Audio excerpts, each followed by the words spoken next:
In this video, I'm going to show you how to fix the issue of the Grammarly icon not appearing in Microsoft Word. This can be really frustrating, especially if you depend on Grammarly for your daily writing. But don't worry, this quick fix should only take a few minutes. Start by opening Microsoft Word and selecting Blank Document. This gives you a clean workspace so you can clearly check whether the Grammarly icon is missing. Once your document is open, go to the Home tab. From there, look for the Add-in section. This is where all your installed add-ins are listed. Check if Grammarly appears in that list, and if it does, make sure it's properly enabled.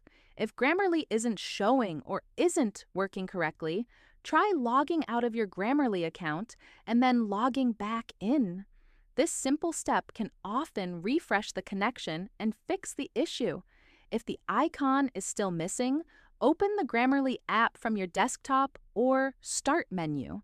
When you launch it, it should automatically appear as a sidebar in Word, giving you access to all its writing and proofreading tools.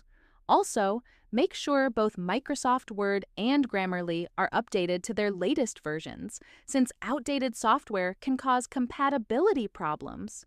By following these steps, you should be able to get the Grammarly icon back in Word. If the problem still isn't fixed, consider reaching out to Grammarly support for further help. And that's it.